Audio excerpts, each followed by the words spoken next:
Questão UPF, né? Questão número 9, UPF 2014. Vamos lá. Assinale as afirmativas sobre as teorias demográficas e marque verdadeiro ou falso. A teoria malthusiana, formulada em 1798 por Thomas Malthus, correto, afirmava que a capacidade de produção de alimentos cresceria em progressão aritmética, enquanto a população cresceria em progressão geométrica. Correto. A teoria reformista defende que a pobreza é que gera a superpopulação e que o surgimento de novas tecnologias aumenta a capacidade produtiva dos meios de sobrevivência. Perfeito. Se a tecnologia fosse oferecida pelos países desenvolvidos, o problema da superpopulação se resolveria depois de um desenvolvimento inicial. Ou seja, primeiro eu desenvolvo para depois pensar em ter menos filhos. Né? É a relação inversa da teoria neomalthusiana.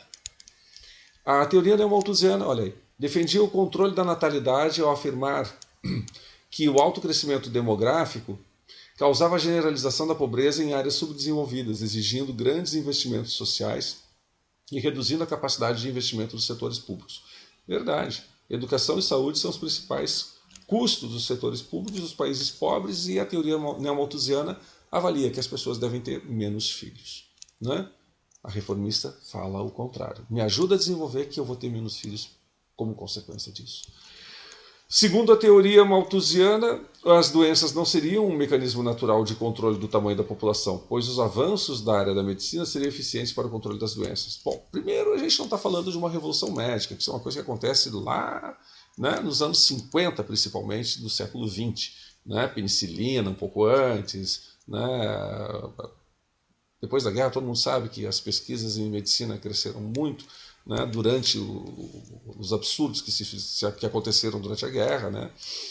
Não vamos entrar em detalhes, né, de extermínio de judeus, estudo dos seus corpos, né, mutilados em geral, né, durante a guerra, que serviram, né, de quase cobaias, né, para experiências médicas, no caso dos nazistas doidos, né, e no caso dos aliados e os demais que estavam se preocupando com curar a sua população, os seus soldados, eles realmente tiveram que aplicar em campo estratégias malucas. Né?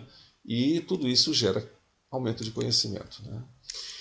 Então, o que está errado aqui? Segundo a teoria malthusiana, as doenças não seriam um mecanismo natural, seriam um mecanismo natural. Ele não queria que tivesse caridade, ele não queria que tivesse saúde, né, atendimento sanitário e seja qual for para as populações pobres. Vai morrer, ponto, encerra assunto. Né? Ele era favorável a isso. Ele também era favorável ao controle do sexo, redução das relações e aquela coisa toda. Tá bom? Então, VVVF, a letra A é a resposta.